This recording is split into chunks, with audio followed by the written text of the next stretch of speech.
Good evening and welcome to the 541st episode of Travel It's Radio. I'm Dan Schlossberg. Roger Noriega is not with us tonight, but we are in the 13th season of Travel It's Radio, the show that lets you enjoy the pleasures of travel from the comfort of your armchair. Every week at this time, we talk to people representing destinations, hotels, airlines, railroads, car rental companies, and others in the world of travel and hospitalities, from author and blogger to broadcasters and publicists. If it's got anything to do with travel, it's got everything to do with Travel It's Radio. We have two guests tonight, Rob Knipe, chairman of GeoCultura, and Lisa Mclean of LeBoat. Welcome to you both from Travel It's Radio. And Rob, let's start with you. First of all, thanks for staying up late to call in from London.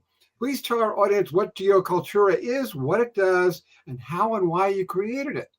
Yeah, many thanks for inviting me on this evening. Very much appreciated. Yes, GeoCultura is a tour operator. We take people on guided tours to outstanding landscapes, and we want to take them beyond the view, back in time to explain the origin of the landscapes, the stories of continental wandering, continental collision that created the rocks, and then how these have influenced the culture and the history of these wonderful places. So we created GeoCultura because we wanted to share the passion and insight of expert guides and great communicators that have researched these areas. And we wanted to do it in a way that looked after the travelers, allowed them to experience local food in good quality hotels. So we considered this a gap in the market, and a recent review in Forbes agreed. Well, I like that because I write for Forbes.com as a baseball writer, so I'm part of the Forbes family too. So what would you say is the foundation stone of GeoCultura tours, and when, how, and why did you get started? What did you do previously? Yeah, thank you. Yeah, well, the foundation stone of GeoCultura tours is really to create an atmosphere where visiting a landscape is going to take people on a journey from what they can see back through human and cultural history of the area and all the way back into deep time of Earth history, and to be able to read the landscape. And I'm sure you know, the immensity of geological time is always mixed with that sobering, short, yet immensely influential time humans and recorded history have been around. So we started actually just before the pandemic, 2019. We were incorporated 2020. Not a great time to start a travel company, but we've built a reputation for customer care and great experiences.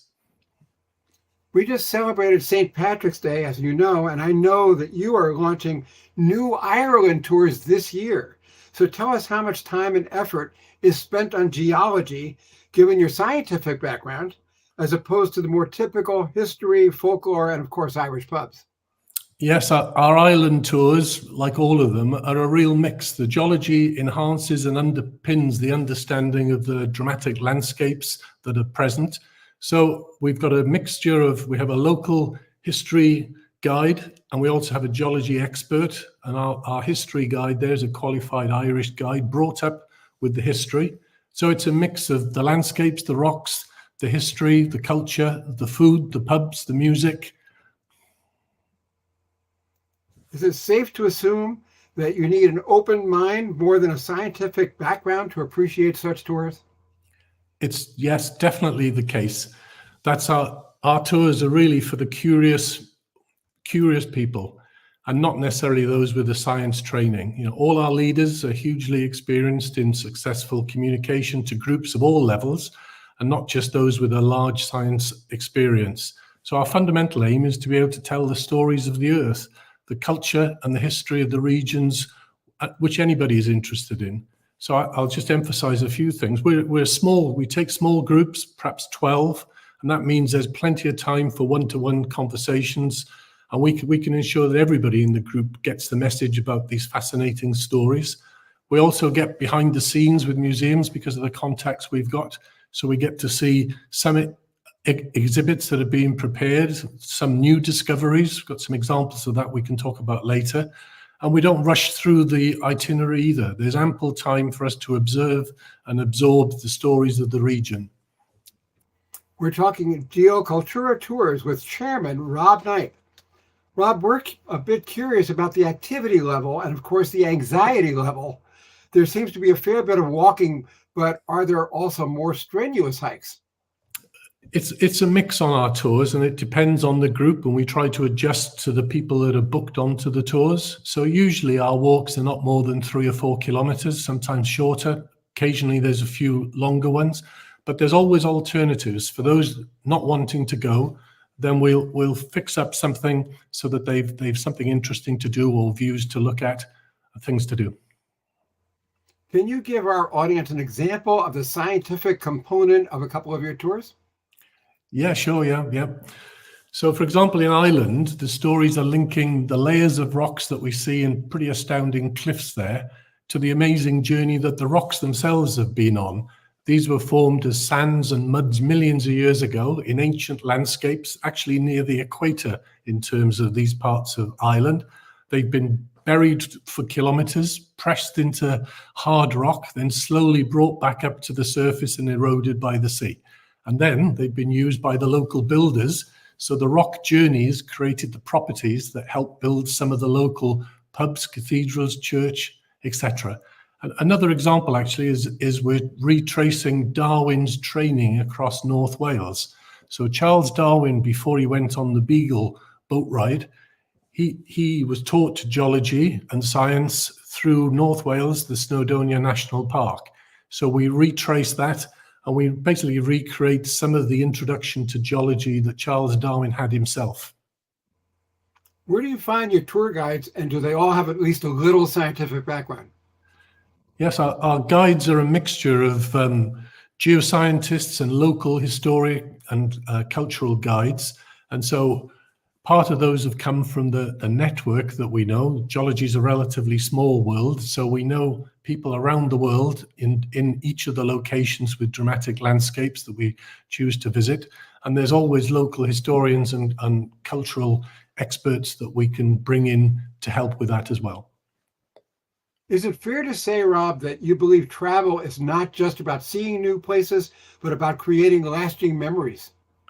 Indeed, memories are crucial, and seeing new places from a new perspective beyond just looking at the landscapes or the scenes. Our clients have said, for example, once we've told them some of the history and the origin of the landscape, that's an oh my God moment. And we're teaching them, helping them to just understand and read the landscapes and the rocks. There's a link into deep time to the present. And so lasting memories are absolutely key. Yeah, so we want our travelers to join us on a travel experience that transcends the ordinary, where every destination becomes a doorway to enriching cultural encounters. And we hope to refine travel, so one unforgettable experience at a time. Some tours have too much packed into their itineraries and make participants feel rushed or even overwhelmed. But that's not the case with GeoCultura, is it? No, we have small groups, as I said, perhaps 12, and that allows time for discussion with the leaders. And we also, where we can, we introduce local people, local experts to join our experts and take them on some of the areas that they're particularly interested in or know about. For example, when we go to Utah, we've got a Navajo guide that takes us into the Monument Valley. In other words, we're linked in with the Native American history there, which blends in with those amazingly colorful landscapes in Utah. When we go to the Pyrenees, then we're linked in with the food and the wine.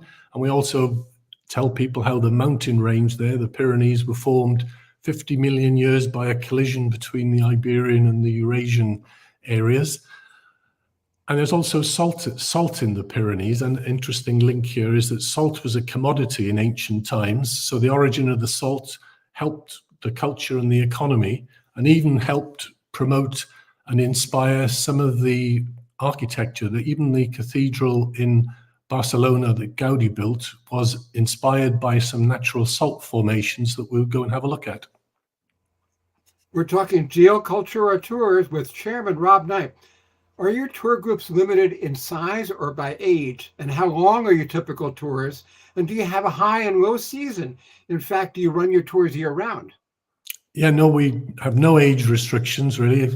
People can see what's involved and they can take part. Our tours are usually around 6 days or so.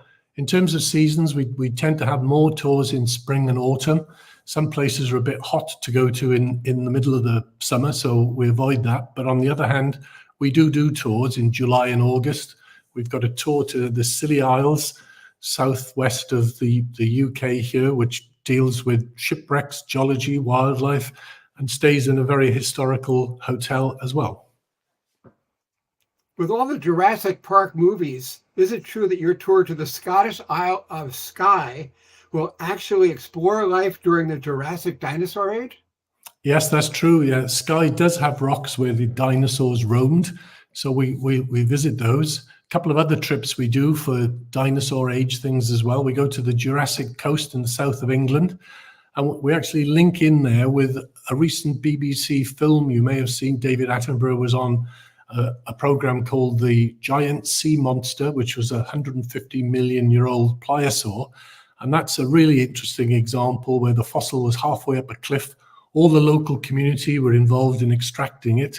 And we actually go to the museum now, which holds that fossil, which the BBC program was about. And we also meet some of the people that were involved in that excavation and retrieving that particular fossil. One more, Alberta. We go to Alberta. We've got a short tour there in June and another one in July.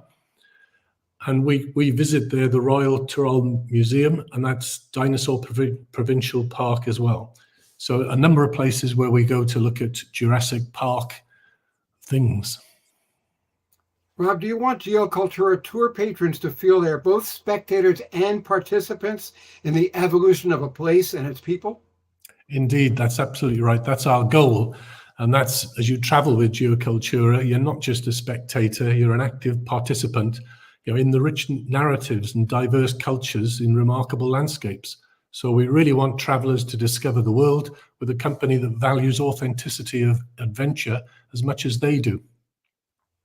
Rob, you're a professor at the School of Earth and Environment at Leeds University and founder, CEO, and chairman of Rock Deformation Research Limited, a structural geology business.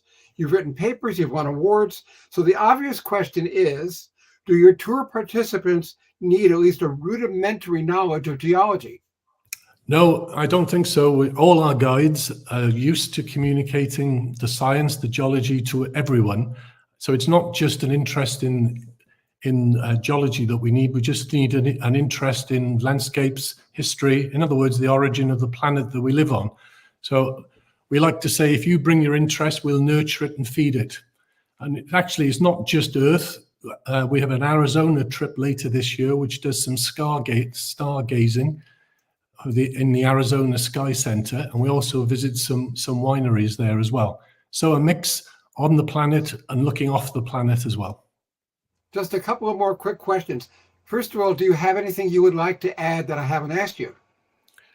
No, I think you've covered most of them. I think the main thing for us is to highlight that these tours are different, as the Forbes review said, and we're just trying to bring in new aspects to landscape travel so that we can understand the history, the culture of each of those places.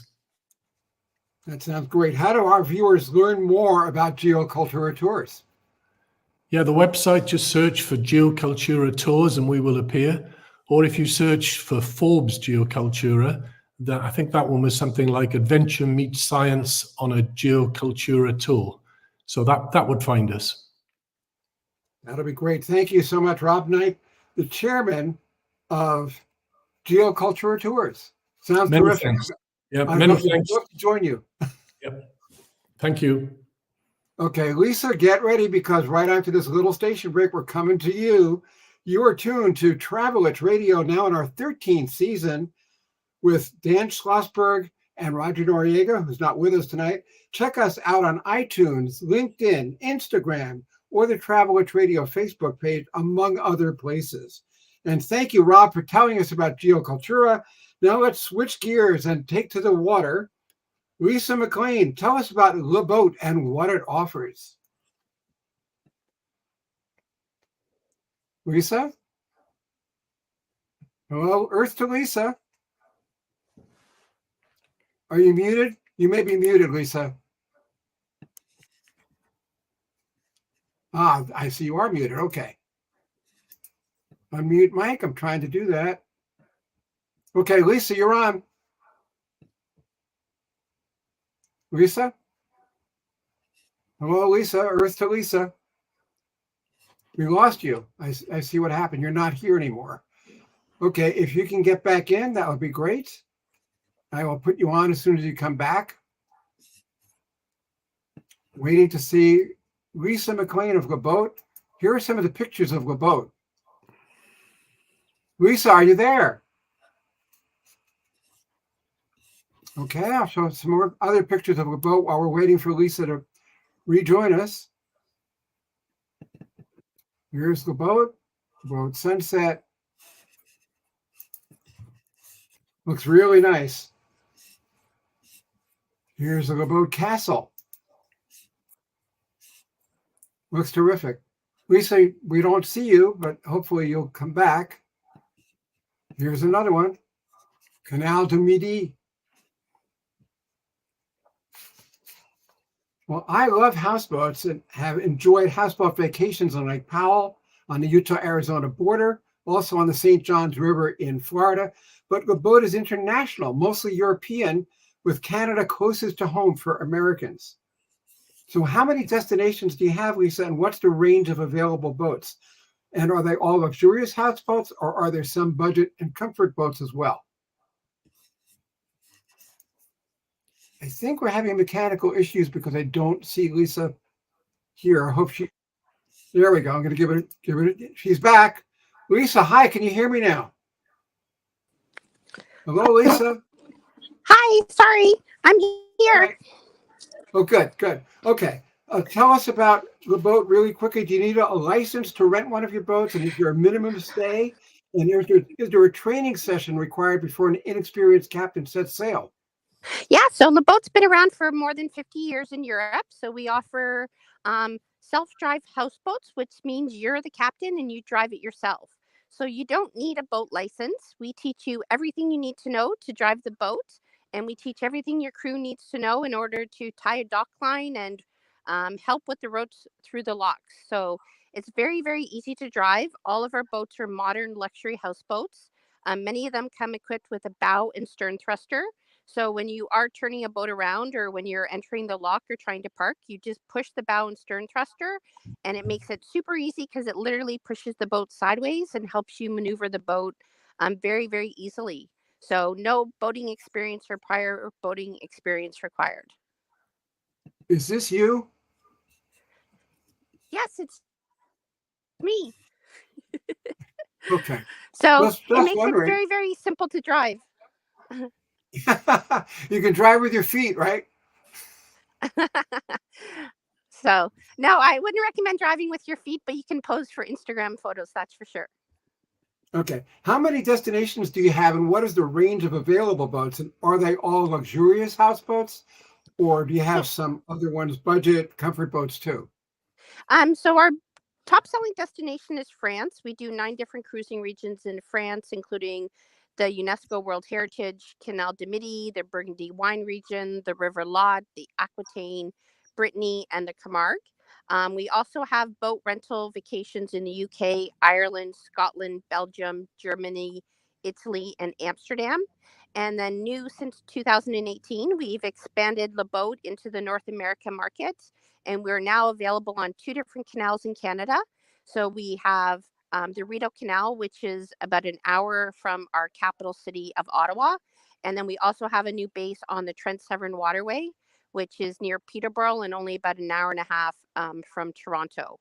So we do offer a wide range of boats for rent. In Europe, we have budget, comfort, comfort plus in premier boats. Because we've been around for more than 50 years, we do have some boats that are probably 10 to 15 years old. So those would be in our comfort or our comfort plus category. So they're much cheaper to rent than our premier boats, but they're still very, very well equipped. They're very well maintained. A couple years ago, we went through a refurbishment of some of our top sellers in our fleet. So whether you're renting a premier boat or renting a budget comfort or comfort plus boat, you'll still have a fantastic experience. And in Canada, because we're brand new, we only have our luxury Horizon cruisers. So they're custom built for the Canadian waterways. And we have boats that are less than a year old. So those are our Horizon Plus models. So all of our boats also come in a wide range of sizes. So sleeping from 2 people all the way up to 12 people. So we have a 2 bedroom, 3 bedroom, 4 bedroom, and 5 bedroom boat. And one of the great things about renting a houseboat is it comes with everything you need. So fully equipped kitchen, top deck barbecue, all the towels, linens that you need for your trip. So basically, you just have to bring your food, some summer cocktails, and your clothing, and you're all set for the week. Would you describe LeBoat as providing a barge adventure or a relaxing houseboat vacation? I would say it's a relaxing houseboat vacation, but it is spectacular to cruise yourself through the Burgundy wine region, parking and mooring next to a medieval castle or an 18th century vineyard. So you just kind of moor your boat, hop off, and you're in the center of town. So it is a very, very relaxing experience. You're not on a power boat.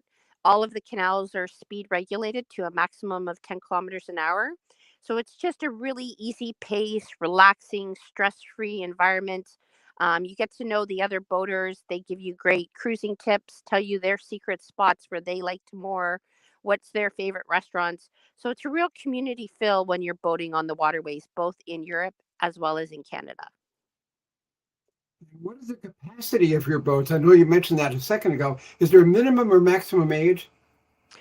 So the minimum number of people that can go on a boat is 2 people, and we don't have an age limit. So we do recommend that if you're bringing small children, they probably be 6 and up. But we do have people who bring smaller children if they've grown up on boats. We have seen a huge increase in multi-generation families traveling with the boats. So people traveling with their grandparents, their grandchildren, and then their 30 something children. So, and our number one travel demographic is two retired couples traveling together. So they'll enjoy probably 1 or 2 weeks on the canal.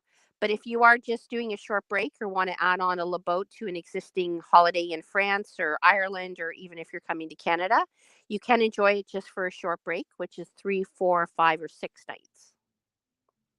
How long have you been doing this and when did you get started? So LeBoat's been around for over 55 years. So they started off in France and they expanded slowly across Europe. And now they're the number one provider of boat rental vacations in Europe. And we're now becoming the leader in boat rental vacations in Canada as well. Oh, terrific. We're talking with Lisa Mclean about LeBoat. Does LeBoat operate in all destinations all year? I know Canada has some pretty frigid waters. No, our Canadian cruising grounds open on May 17th, which is our Victoria Day long weekend, and usually closes on Canadian Thanksgiving, which this year is October 11th. Europe, because they don't have such severe winters as Canadians do, they actually opened open on St. Patrick's Day in Ireland, so they open as early as March 15th and they go all the way to the end of October. So the south of Wow. France has beautiful weather and have a much longer cruising season than us. So you could easily hop on a boat in Canada in September and enjoy our spectacular fall weather, and then hop on an airplane and still have time to go see the south of France. Speaking of weather, what do your amateur captains do when the skies become unfriendly, especially in wind or lightning? So we actually have a weather forecast that is available to our guests every day. So we do encourage them to watch the weather forecast. But because you're on an inland waterway, it's not like cruising on a wide open ocean. So you are on a much smaller canal, and there's always an opportunity to kind of pull over, especially in Europe, and just park until the weather passes. In Canada, too, if the weather is going to be rough, we recommend staying put for the day and just enjoying life on board and enjoying time on the boat. But it is it's not, if people are nervous about being seasick, you're not on the open waters and the open oceans. So like I said, you're just on the inland waterways, you're on very, very calm rivers, um, and smaller lakes. So there's no risk of huge waves. And even if you are on a little bit of a windy day, our boats are very stable and very wide, and actually work very, very well in windy conditions. Are there peak and bargain seasons for LeBoat? Like most summer holidays, peak is July and August. Um, and we consider shoulder season the beginning of the season up until June 15th. And then after September 10th to the end of the season, that becomes also a shoulder season. If anyone is looking for a deal, if you are willing to travel during the week or midweek, we usually have better rates if you depart on a Monday or a Wednesday versus a Friday, Saturday, or Sunday, because weekends are also considered peak. But if anyone is looking for a special rate from March 25th to April 7th, we do have our spring flash sale happening right now where you can save up to 30%. But if you do miss the flash sale, you can always visit our website and go to our special offers tab and see what offers we have in the marketplace. Lisa, where are your boats docked and how do passengers get there? So all of our boats do include mooring fees and lock passes. For cruising in Europe, we do have multiple bases, so you can choose a one-way cruise or a return to your original base. With your travel documents, we do provide sample itineraries, and we will tell you how long it takes to cruise from point A to point B in day one, or point B to C. So we will give you suggested overnight mooring spots. We will tell you how far it is to cruise. We also produce a fantastic regional guidebook on each of the canals that we travel to, highlighting where's the best spots to overnight moor on the canal, what are the top restaurants, what are the top attractions for kids, what historical sites you'll see each day. So you can really use our guidebooks to help you plan your trip, or you can ask any of our expert sales team when you're booking your vacation what canal they think is best for you based on your interest, your likes, and if you want a jam-packed itinerary with lots of cities and lots of adventure, or you're looking for a more quieter, relaxed country setting. So we'll provide you with sample itineraries and help you plan the perfect trip for you and your group. How do Travel Edge Radio viewers find out more about LeBoat? They can give us a call at 1-800-734-5491, or they can visit our website at www.leboat.com. Is there anything you'd like to add, Lisa? I just think a houseboating experience is a great way to discover the region. So I would say it's very much similar to an RV experience, but you get to eat, sleep, and live on board, plan your own itinerary, set your own agenda, and discover the region by the waterways versus the highways. That's great. Our guest tonight has been Lisa Mclean of LeBoat. Thank you for being on Travel Edge Radio with us. Okay, well, thank you so much for having me. And now that baseball season is just a week away, this is the perfect time to place an advance order with Amazon for my new book, Home Run King, The Remarkable Record of Hank Aaron. Dusty Baker wrote the foreword. That's Home Run King, The Remarkable Record of Hank Aaron. That's it for this edition of Travel Edge Radio. Now, this is Dan Schlossberg speaking also for the absent Roger Noriega, saying thank you for your time this time until next time. Next week, same time, same place, we'll talk to Gary Hahn of the National Comedy Center. No joke. For now, good night and stay safe. And we're going to try to get that closing music to work. We never have good luck with it, but we're going to give it a shot here. So just bear with me. Never know. There we go. Let's see what we get. Hold on.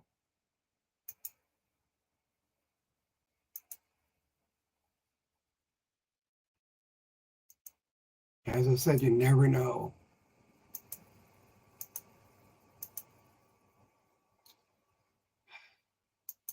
Still trying. Anyway, as I said, that's it.